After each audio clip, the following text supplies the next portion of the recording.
हर रोज एक नई कहानी देखने के लिए चैनल को सब्सक्राइब करें और बेल आइकन दबाना ना भूलें। कावेरी अपनी बहू दीपिका को बहुत प्यार करती थी क्योंकि उसके अंदर एक अच्छी बहू होने के सारे गुण थे। वो अपनी सभी ससुराल वालों का बहुत अच्छे से ध्यान रखती, उनकी सब जरूरतों को उनके कहने से पहले पूरा कर दिया करती।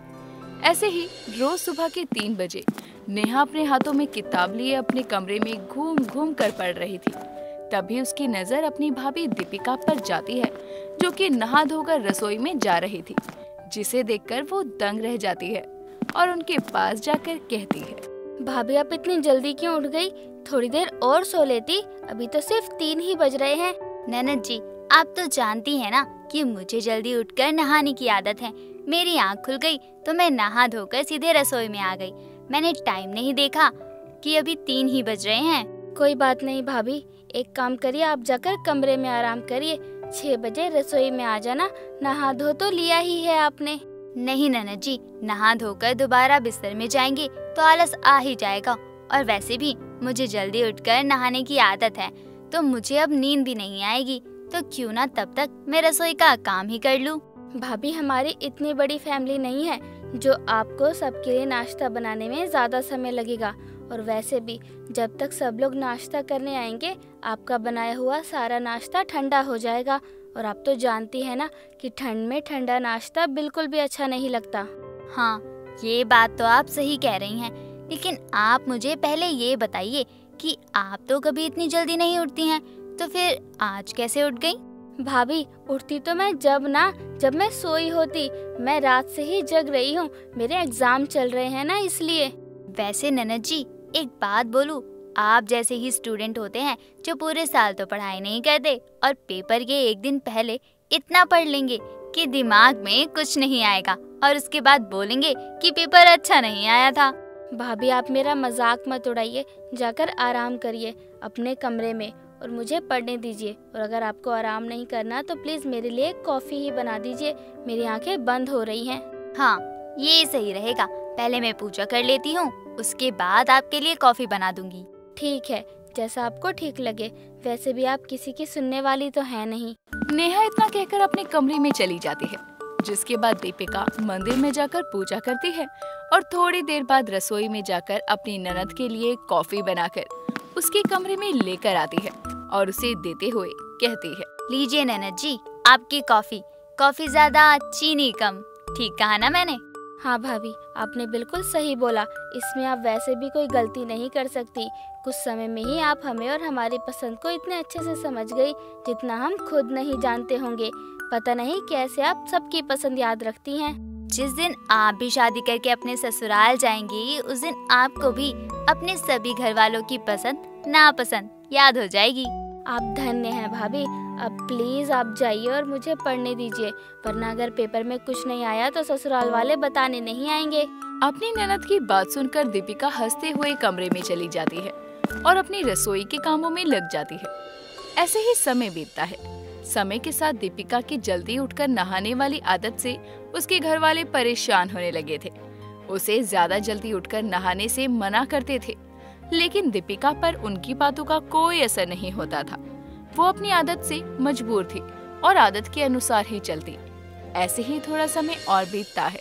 तभी एक रोज रात के 2 बजे दीपिका के पति राहुल की आंख खुलती है और वो पानी पीने के लिए बेड से उठकर बैठता है, और तभी वो दीपिका को बाथरूम से बालों में टॉवल लपेटे निकलते हुए देखता है, जिसे देखकर वो कहता है, आर यू क्रेजी? क्रेजी मतलब पागल। अच्छा, आपको सुबह सुबह मुझे कोई और नाम देने को नहीं मिला था? कोई इतनी सुबह अपनी पत्नी को पागल बोलता है क्या? अगर मैं पागल हो गई तो आपके घर को कौन संभालेगा?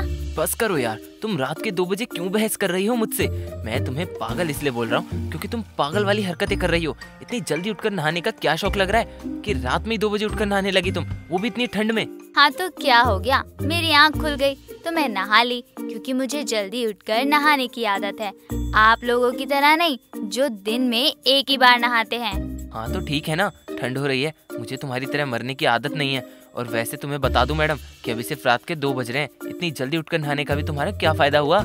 मुझे संतुष्टि मिल गई ना कि मुझे जल्दी उठकर नहाने में ज्यादा देर नहीं हुई। अब मैं नहा धोकर फ्री हो गई। अब जा रही हूँ पूजा करने और उसके बाद अपने घर के कामों में लग जाऊंगी। तुम नहीं, मैं पागल हूँ जो तुमसे बहस कर रहा हूँ। जाओ, तुम्हें जो करना है करो, लेकिन प्लीज मुझे सोने दो। तुम्हें जल्दी उठकर नहाने का शौक है, मुझे नहीं। बिना बात के जब तबीयत खराब होगी तब पता चलेगा। मैं तो तुम्हें बिल्कुल भी दवा दिलाने वाला नहीं हूँ, क्योंकि मैं तुम्हें पहले से ही समझा रहा हूँ। राहुल इतना कहकर रजाई में मुंह देकर सो जाता है। ऐसे ही समय बीतता है, लेकिन दीपिका की आदतों में सुधार नहीं था। ऐसे ही एक रोज शाम के समय दीपिका रसोई में खाना बना रही थी। तभी उसकी सास कावेरी गांव से अपने घर लौटती है और अपनी बहू को रसोई में काम करते देखकर उसके पास जाकर कहती है, मुझे तो पहले ही पता था कि मेरे पीछे से मेरी बहू घर की सारी जिम्मेदारी बहुत ही अच्छे से संभाल लेगी, तभी तो मैं गाँव इतने दिन रुक गई। माँ जी, आप आने वाली हैं, किसी को बताया क्यों नहीं? बता दिया होता तो राहुल जी को आपको लेने स्टेशन पर भेज देती। अभी तेरी सास इतनी भी बूढ़ी नहीं हुई है बहू कि अपनी जिम्मेदारी भी ना उठा पाए, और अगर पहले ही बता देती तो तेरे चेहरे पे हंसी कैसे देख पाती। वो सब छोड़, और नेहा कहाँ है? राहुल तो अभी ऑफिस से आया नहीं होगा। नहीं माँ जी, वो ननद जी के एग्जाम चल रहे हैं ना, तो वो कॉलेज गई हैं और राहुल जी बस ऑफिस से आने ही वाले होंगे। अब तब तक आप फ्रेश हो जाइए और मैं आपके लिए अच्छी सी अदरक वाली चाय लेकर आती हूँ। दीपिका के कहने पर कावेरी अपने कमरे में चली जाती है और थोड़ी देर बाद फ्रेश होकर नीचे आती है। तब तक नेहा और राहुल भी आ गए थे और दोनों कावेरी को हॉल में बैठा देखकर बहुत खुश होते हैं और साथ बैठकर चाय पीते हुए एक दूसरे से बातें करते हैं। थोड़ी देर बाद खाना खाकर सब अपने कमरों में सोने चले जाते हैं। सब लोग गहरी नींद में आराम से सो रहे थे। तभी उन्हें अचानक मंदिर की घंटियों की आवाज सुनाई देती है और सब के सब अपने कमरों से निकलकर मंदिर के सामने इकट्ठा होते हैं। तभी दीपिका को पूजा करते हुए अचानक चक्कर आने लगते हैं और वो जमीन पर गिरने ही वाली होती है कि तभी उसकी सास कावेरी उसे संभालते हुए कहती है, बहू ये सब क्या है? अभी तो सुबह के 3:30 हो रहे हैं। ये कौन सा टाइम होता है पूजा पाठ करने का? मंदिर भी सुबह 4 बजे खुलता है। तेरी जल्दी उठने वाली आदत अभी भी नहीं गई क्या? और ये क्या, तेरा बदन तप क्यों रहा है? तुझे बुखार है क्या? हाँ माँ जी, वो 2-3 दिन से मुझे लग ही रहा था कि जैसे मेरी तबीयत खराब हो, और कल रात को बुखार हो गया। फिर भी तो इतनी जल्दी सुबह उठकर नहा ली। जब तबीयत खराब थी तो इतनी जल्दी उठकर सुबह ठंड में नहाने की क्या जरूरत थी? माँ, आप गलत बोल रही हैं। ये मैडम तो आज लेट हो गई, वरना ये तो अपनी जल्दी उठकर नहाने वाली आदत के चलते कई बार रात के 2 बजे भी उठकर नहा लेती है। जब से आप गई हो तब से तो और परेशान कर दिया है। आपकी इस जल्दी उठकर नहाने वाली बहू ने ये काम को समय अनुसार नहीं करती, बल्कि समय को अपने काम के अनुसार चलाती है। अपने बेटे राहुल की बात सुनकर कावेरी अपनी बहू दीपिका को बहुत प्यार से सब समझाती है कि हर काम करने का अपना समय होता है और सभी कामों को समय के अनुसार करना चाहिए। फिर चाहे वो सुबह जल्दी उठकर नहाना हो या कोई और काम हो। रोज रोज अलग अलग टाइम पर नहाने की वजह से भी उसकी तबीयत खराब हुई थी।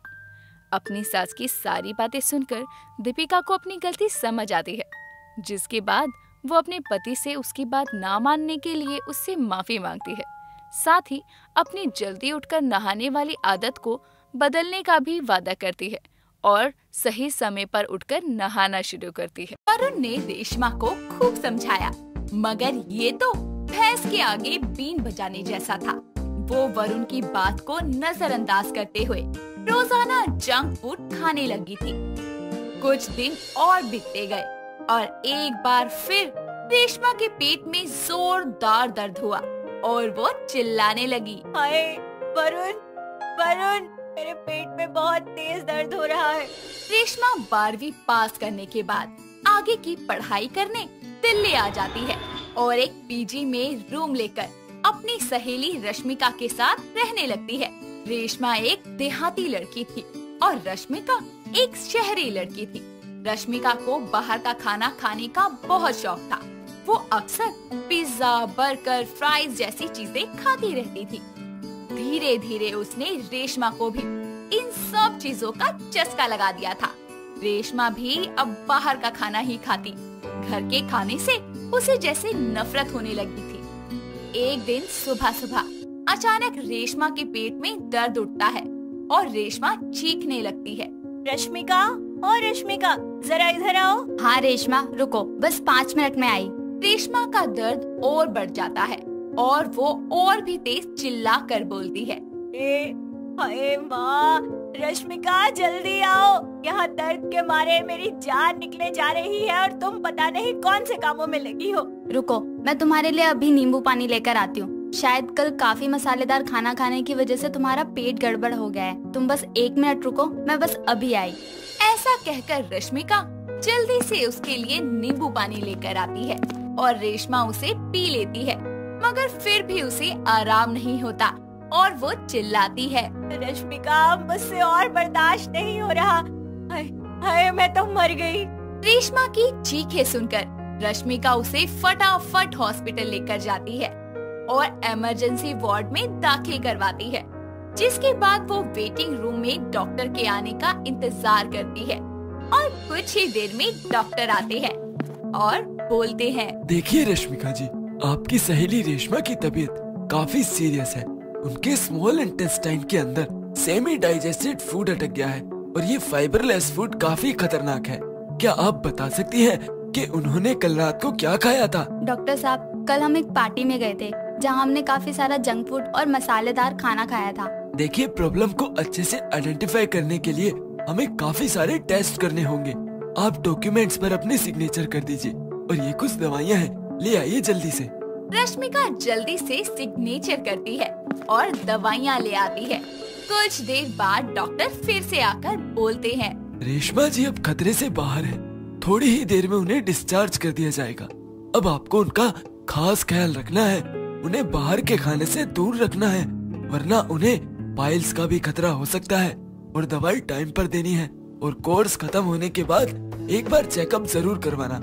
आप पेमेंट करने के बाद उन्हें ले जा सकती हैं। ठीक है डॉक्टर साहब, बहुत बहुत शुक्रिया आपका कि मेरी सहेली ठीक हो गई।